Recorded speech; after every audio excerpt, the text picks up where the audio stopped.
Hello, you're welcome to this model, and here we'll be speaking about Bar Candlesticks.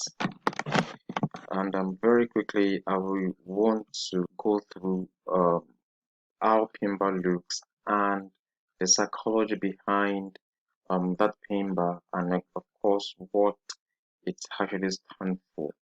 All right, so let's quickly move on. All right, so Bar is a candlestick pattern, and it consists of just one candle. It has a long lower wick and short body, and of course little or no upper or lower wick. Okay, now of course I think you understand what a wick is. But now you should understand, you should know what a wick is. You can of course call a wick a shadow or a tail. So strictly speaking, for a candle to qualify as a pin bar, now it has to have a lower wick that is at least 2 times longer than the body, the lower wick or the upper wick. Now, the why I'm actually saying the lower or upper wick is the fact that a pin bar can be a bullish pin bar and it can also be a bearish pin bar. So I'm going to be showing you how it should look like.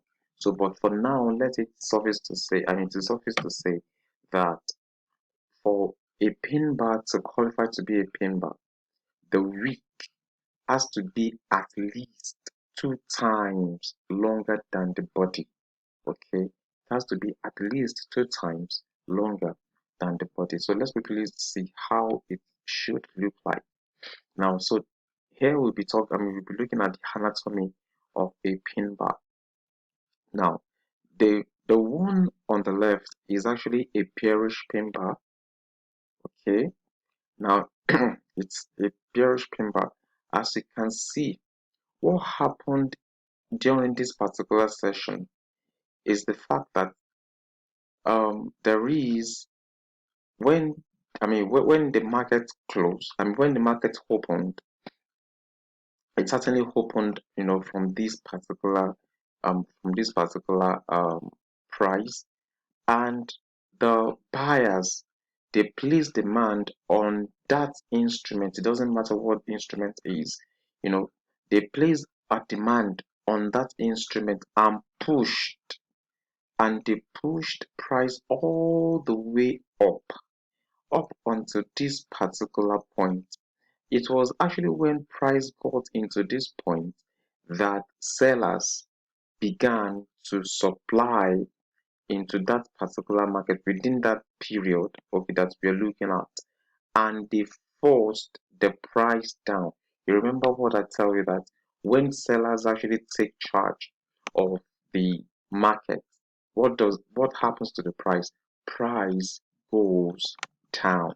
So, and for you to know exactly what they were doing, and how do you know that price, the sellers are actually in that market within that period of time, is exactly what actually happened, because the buyers actually pushed the price up within that period, within the particular period that you may be looking at.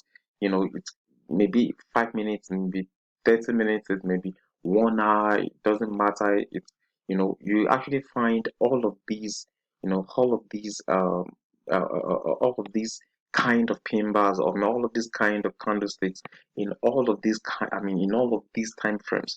So it doesn't matter what time frame you're looking at, okay?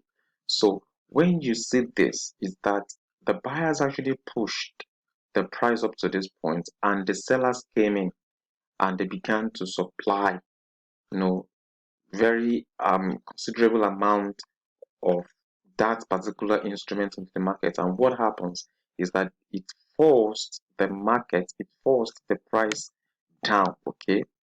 It forced the price down all the way from over here, and it pushed the price back down. And some buyers actually come in and they pushed it a little bit, but the price simply just closed, you know at the bottom here.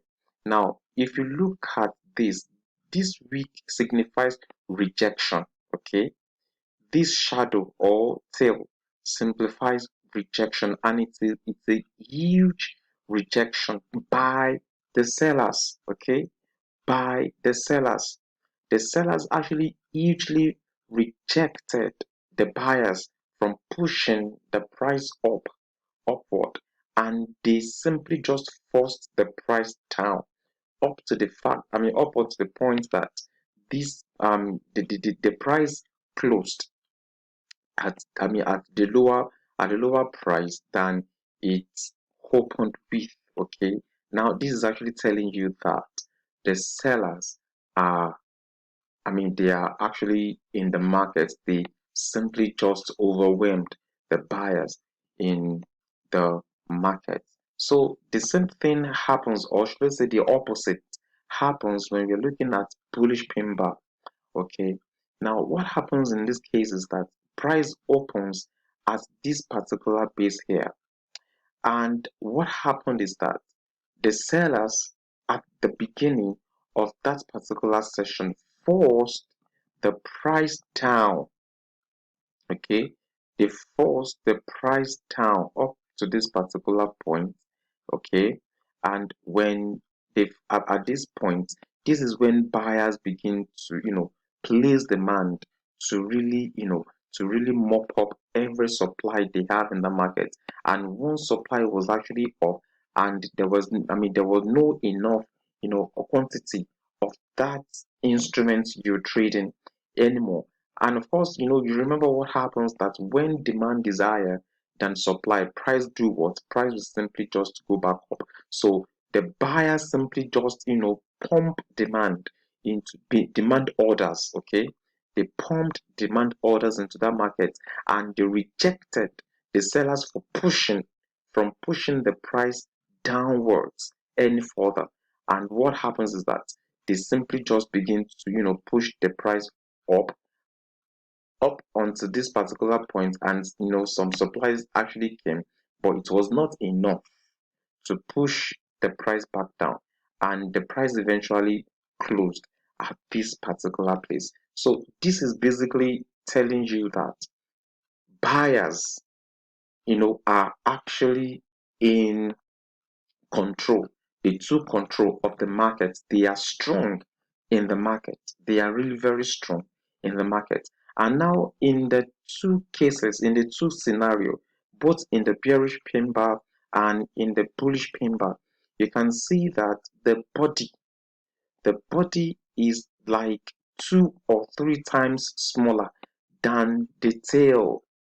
Okay, the body is about 2 or 3 times smaller than the tail. Now, when you see that, at any point, it is actually showing you who is in charge, who just came into that market and took control of the market from that particular time frame. Okay, now let's quickly look, I mean, into the next slide. Now, look at this. Look at this.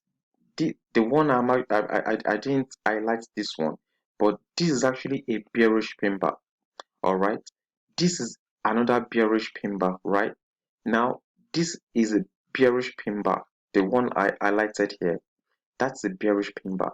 Now come down here and look at a bullish pin bar. Okay, as you can see, these are examples. All right, these are examples. This is a bearish pin bar also. Okay, this is a bearish pin bar, right?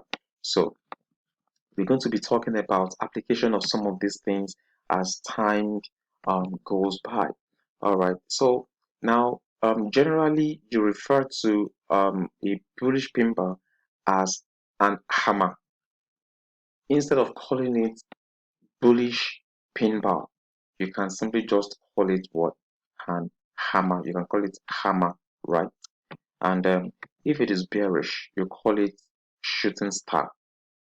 If it's bearish, you call it shooting star.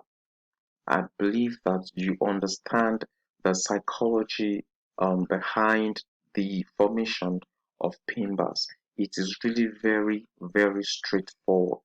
So you can go through this model you don't really understand it, and you can go through over, I mean, you can go through this model over and over again until you understand every bit of it. Okay, all right. So we have come to the end of this model. I see you in the next one.